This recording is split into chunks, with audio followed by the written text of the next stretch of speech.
എന്തായാലും അഴിമതിക്കെതിരെ, കള്ളപ്പണത്തിനെതിരെ, മയക്കുമരുന്നിനെതിരെ ഒക്കെ സന്ധിയില്ലാത്ത യുദ്ധം തുടങ്ങി വെച്ചിട്ടുള്ള നിഷ്പക്ഷരോടാണ് ചില പേരുകൾ നിങ്ങൾ പലപ്പോഴായി മറന്നു പോകുന്നുണ്ട് കേട്ടോ. ഞാനൊന്ന് ഓർമ്മിപ്പിക്കാൻ വന്നതാണ്.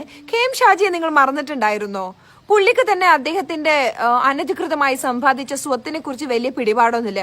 കുറെ ഇഞ്ചി കൃഷി ചെയ്തുണ്ടാക്കിയതാണ്. പിന്നെ 11,000 സ്ക്വയർ ഫീറ്റിന്റെ വീട് ഇതാ നാഷണൽ ഹൈവേന്റെ മുന്നിൽ സ്മാരകമായി സൂക്ഷിക്കുന്നുണ്ട്. ഇങ്ങനെയൊക്കെയുള്ള വലിയ പുള്ളിയാണ്.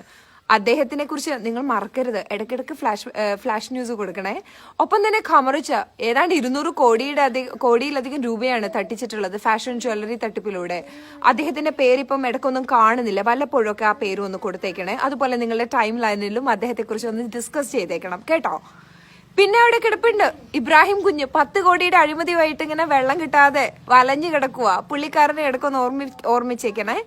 അതുപോലെ തന്നെ DK ശിവകുമാറിന്റെ മകനെ അല്ലായിരുന്നു കുറച്ചു നാളുകൾക്ക് മുമ്പ് പോലീസ് ED കസ്റ്റഡിയിൽ എടുക്കുകയും അതുപോലെ തന്നെ ചോദ്യം ചെയ്യുകയും സ്വത്ത് കണ്ടെത്തുകയും ഒക്കെ ചെയ്തിട്ടുണ്ടായിരുന്നത് DK ശിവകുമാറിന്റെ മകനെ അല്ലായിരുന്നു, ശിവകുമാറിനെ തന്നെയായിരുന്നു. മറക്കരുതേ, അത് ഇടയ്ക്കിടയ്ക്കൊന്ന് ഓർമ്മിപ്പിക്കാൻ വേണ്ടിയിട്ടായിരുന്നു. അതുപോലെ തന്നെ കാർത്തി ചിദംബരത്തെ അല്ലായിരുന്നു തമിഴ്നാട്ടിൽ ED കസ്റ്റഡിയിൽ എടുത്ത് ചോദ്യം ചെയ്ത് അറസ്റ്റ് ചെയ്തതൊക്കെ. അത് ചിദംബരത്തെ തന്നെയായിരുന്നു. മറന്നുപോയോ? ഇപ്പൊ ബിനീഷ് കോടിയേരിയെ കുറിച്ച് നിങ്ങൾ ഇറങ്ങിയിരിക്കുന്നു. ഈ മക്കൾ മഹാത്മയൊക്കെ എന്തുകൊണ്ടാണ് നിഷ്പക്ഷരെ നിങ്ങൾ ഇങ്ങനെ മറന്നു പോകുന്നത്? ബിനീഷ് കോടിയേരി എന്ന മനുഷ്യന്റെ, കോടിയേരി എന്ന പേരിനോടാണോ നിങ്ങൾക്ക് പ്രശ്നം? അതെ, ആ പേരിനോട് തന്നെയാണല്ലോ പ്രശ്നം. കോടിയേരി സഖാവിനെ നിങ്ങൾ പല രീതിയിലിട്ട് പൂട്ടാൻ നോക്കി, അദ്ദേഹത്തിനെതിരെ ആരോപണങ്ങൾ ഉന്നയിക്കാൻ നോക്കി. നടക്കുന്നില്ല എന്ന് കണ്ടപ്പം അദ്ദേഹത്തിന് 2 ആൺമക്കളുണ്ട്, ബിനീഷ് കോടിയേരിയും അതുപോലെ ബിനോയ് കോടിയേരിയും. അവരുടെ നെഞ്ചത്തേക്ക് കയറാം എന്ന് നിങ്ങൾ അങ്ങ് വ്യാമോഹിച്ചു. സാരമില്ല, പോട്ടെ. അത് ബിനീഷ് കോടിയേരിയുടെ മാത്രം പ്രശ്നമൊന്നും അല്ലാന്ന് ഞങ്ങൾക്ക് നന്നായിട്ട് അറിയാം. EMSന്റെ നെഞ്ചത്ത് കയറാൻ നിങ്ങൾ ഒരുപാട് നോക്കിയിട്ടുണ്ടായിരുന്നു. നമ്മുടെ EMS നമ്പൂതിരിപ്പാട് അദ്ദേഹത്തിനെയും നിങ്ങൾ അഴിമതി ആരോപണമൊക്കെ ഇട്ടിട്ട് ഒരുപാട് വളഞ്ഞാക്രമിക്കാൻ നോക്കിയിരുന്നു. പക്ഷെ അദ്ദേഹത്തെ കിട്ടുന്നില്ല എന്ന് കണ്ടപ്പോൾ അദ്ദേഹത്തിന്റെ മകൻ ശ്രീധരന്റെ നേർക്കായി നിങ്ങളുടെ അറ്റാക്കുകൾ.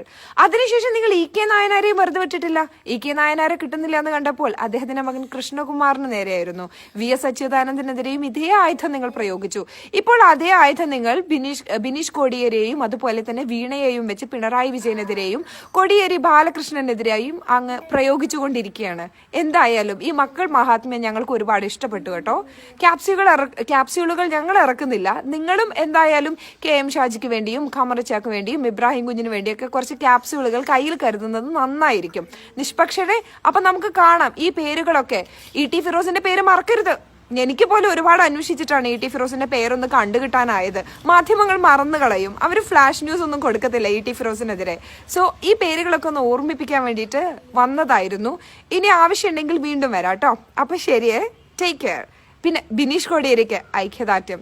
ബിനീഷ് കോടിയേരി ഞങ്ങളിൽ ഒരുവൻ തന്നെയാണ്. ഞങ്ങൾ ബിനീഷ് കോടിയേരിക്ക് ഒപ്പം തന്നെയാണ്.